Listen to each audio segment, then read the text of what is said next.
All right, so on our weekly adventures through old TV, I guess, we've been kind of drifting around, just kind of following our whatever last week leads us to the thing next week. There hasn't actually been a very strong Structure. Yeah. No structure. And it seems like that's the best way to go, because when we switched over to BBC, I was trying for the structure. And as I was saying last week, it's difficult, because there's just so little. I mean, I think we learned what we needed to learn about the BBC. We learned the important thing, that it started in the 30s, but then they took that 7-year break for World War II. And then it's just very spotty because they didn't actually start recording things to tape till 1958. So when they came back in 1946, all the way to 1958, there's very little. Like last week, we had virtually nothing. And that's still how it felt this time when I was like digging into stuff. And it's like I'm just like grasping at cobwebs. I'm like, there's just nothing here. Like there's just no shows. Like, what the hell? And it just was like, fuck it. Why bother? What exactly is the point? Like, I think we established the state of the BBC, of how it came to be. Well, and we thought we'd only look into that because we were finding some of the American things that we were looking at seemed like drivel.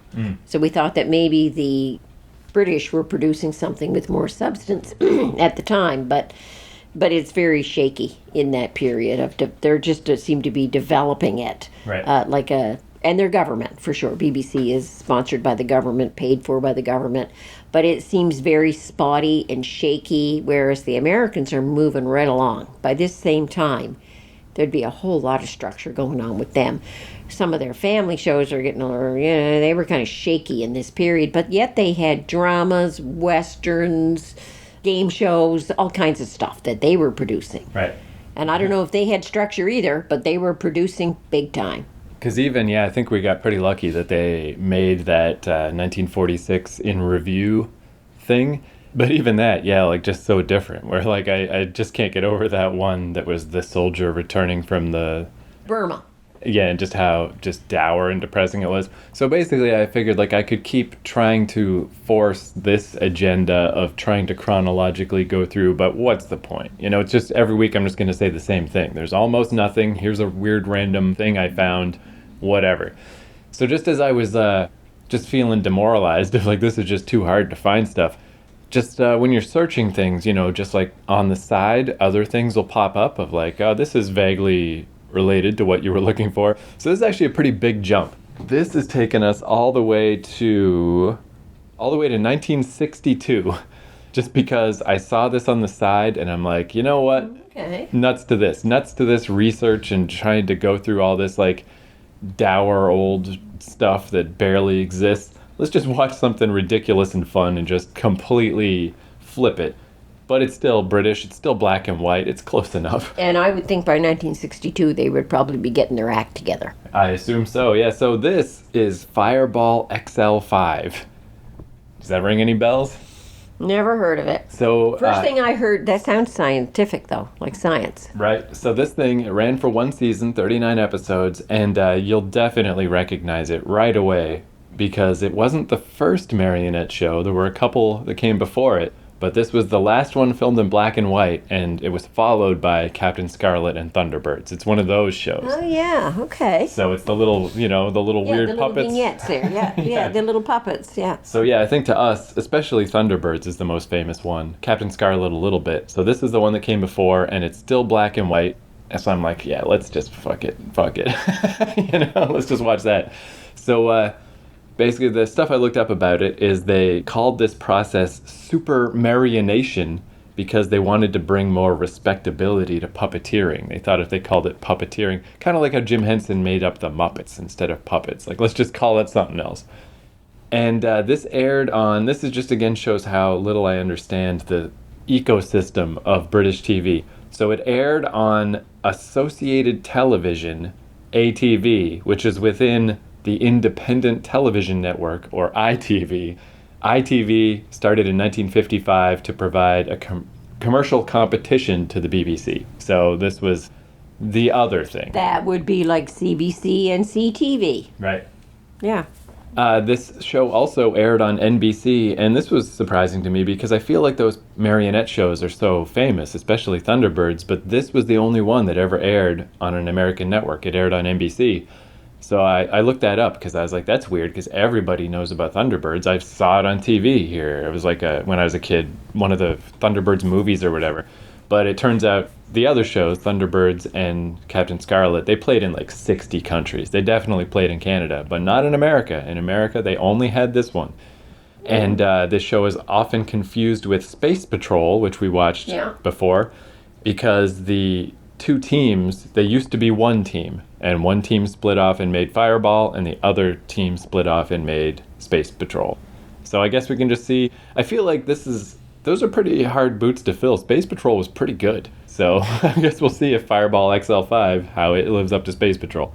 Because Space Patrol was really serious, you know?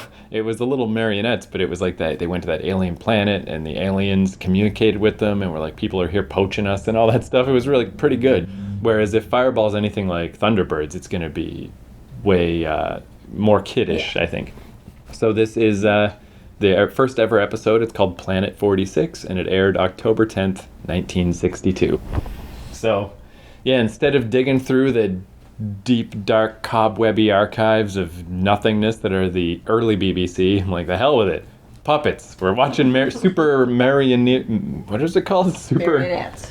Super Marionation is what we're doing. Marionation. Okay. So yeah, because it's like we ate our vegetables, we did our research, we did the school book learning, now we can just watch puppets. I wonder too if we'll be able to see the wires and stuff. I remember with Thunderbirds, because my main memory of that is there was this Thunderbirds movie that was on TV, and I remember our friend Adam Bentley, he was way into it, where there was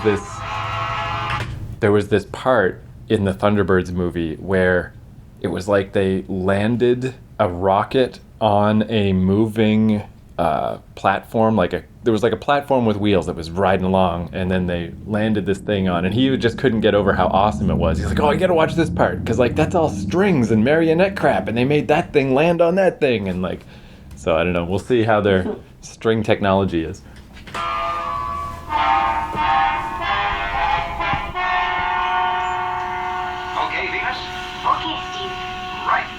Let's go. I kind of like the black and white though. It makes it look kind of classier. You can't see strings. I didn't see them. Yeah. The Space Age story of tomorrow. Oh, that's the thing I was talking about. The thing landing that Adam Bentley thought was just the best thing in the world. Comes into land at London Airport, but the undercarriage won't come down. So yeah, basically the show was pretty boring, but yeah, we found some behind the scenes stuff about how they made those things, and yeah, that's way more interesting. Yeah. It's so neat to see the scene, and then the camera pans up, and there's just all these like kind of beatniky, cool art people from the '60s, just up there with their like. It's amazing how classic it is. Like they've still got the it's like the cross with the lines attached to it, and they're all doing their little marionette shit and. Yeah, cool. I mean, the show itself, though. And they showed how the faces move, how they've got this. And that you said originally, why were the heads so big? Well, because they've got a mechanism in the back that was that's run by magnets that made their mouths move. Yeah, they just toggle a little switch that runs a little current through it. So it's just open or close. Better than nothing. And yeah, just seeing just those little bits of, apparently there's a whole documentary about Super Marionation, but we only saw little clips on YouTube. What a pain in the fucking ass. Like, it really seems like a lot of work. Like when they say there's like 100 people or whatever working on it, I'm not surprised. Because you got to create the sets, you got to create the puppets that move. Yeah, that is a lot of work. It reminds me of stop motion animation, but they don't do a ton of that anymore either. But I think the last time they did was like Fantastic Mr. Fox or whatever. And yeah, just seeing people work on that, where at least that one's not in real time. It's like you go in and you move the puppet a little bit and you take a picture. Then you move the puppet a little bit and you take a picture. It's painstaking, but at least you can control things. Where here, yeah, it's like everything's moving in real time, and you got all these different people running their different marionettes and making them do all this stuff, and it's like, damn.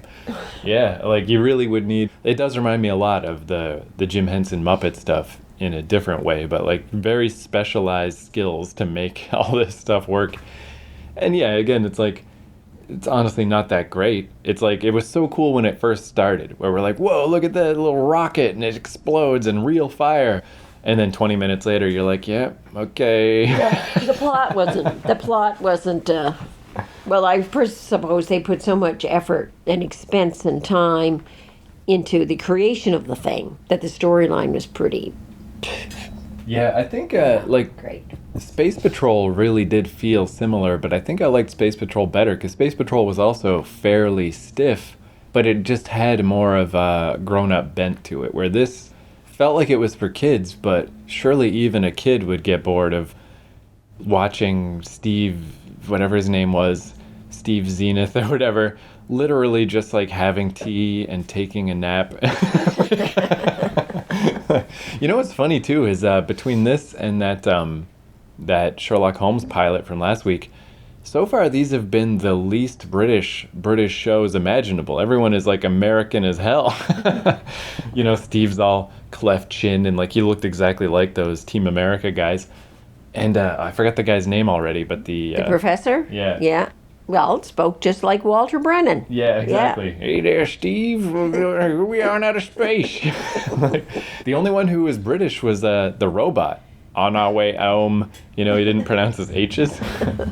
I did see a little thing about that too. Apparently, this was one of the very first shows with the robot voice. The robot voice was very novel. Yeah. So, And very uniform, like no intonation yeah. at all, just all one level speech.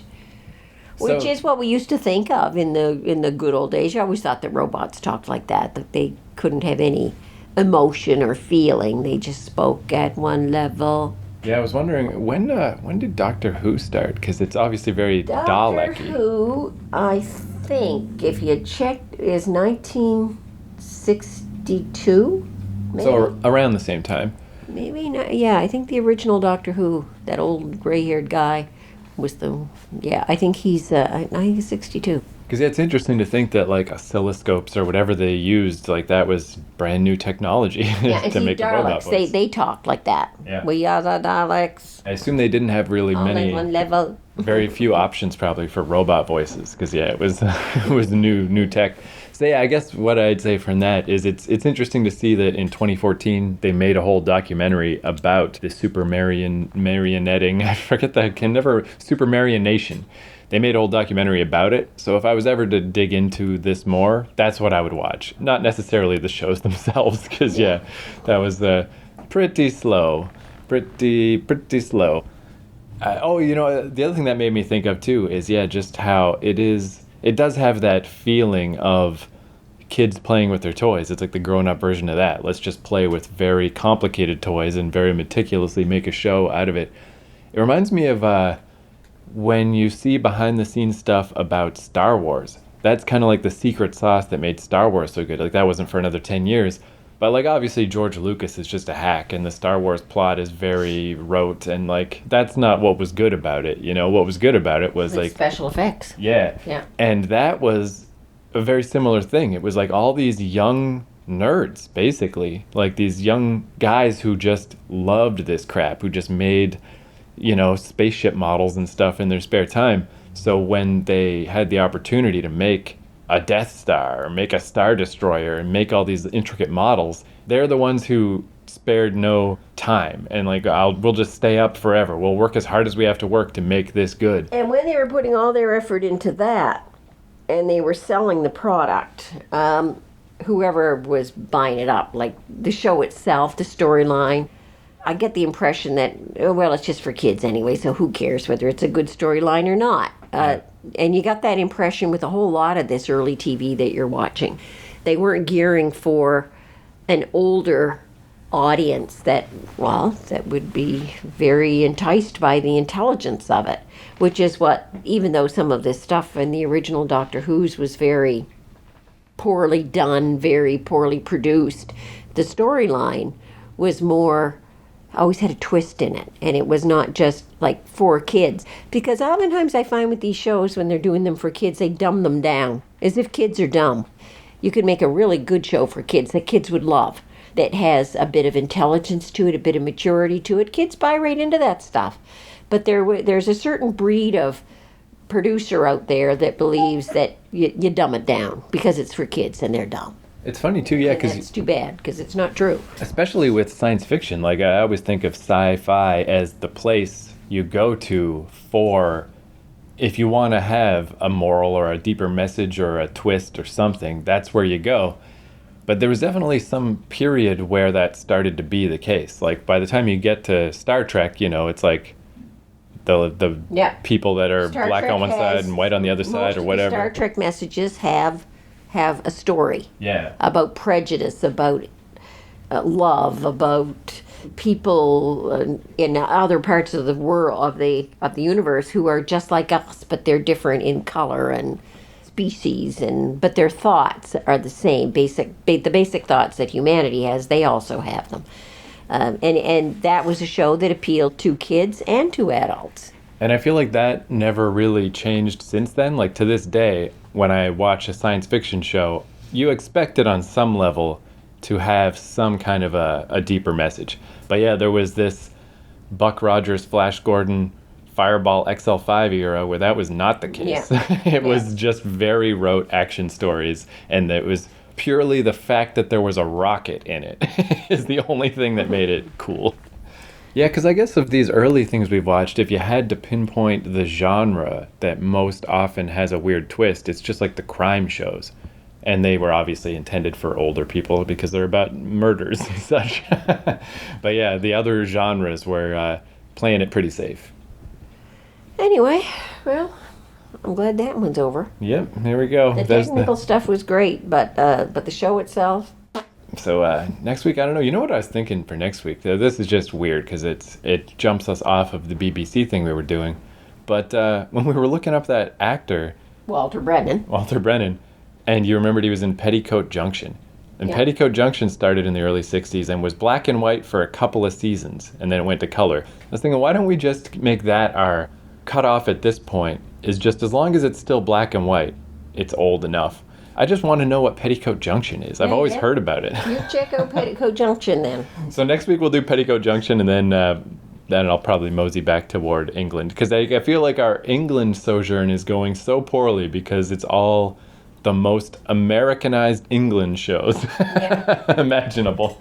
Well, when you get their space people and they're all American, they've got them set up as American, and maybe it was because Oh yeah, you were saying I the don't know. space race thing, right? Yeah, Britain was not involved in the space run in the early '60s. It was Russia and the States and the Americans. And that lady on the XL5 had a vaguely Russian accent. Yeah. So yeah, that was Yeah. absolutely that, right? I don't know what her accent was. That one. Yeah. I, Definitely not British but and it not was American. not American, not British. Yeah. Nobody was British in there except, as you say, the robot seemed to have a little bit of. British As he robot. spoke in his uniform talk, he seemed to have Yeah.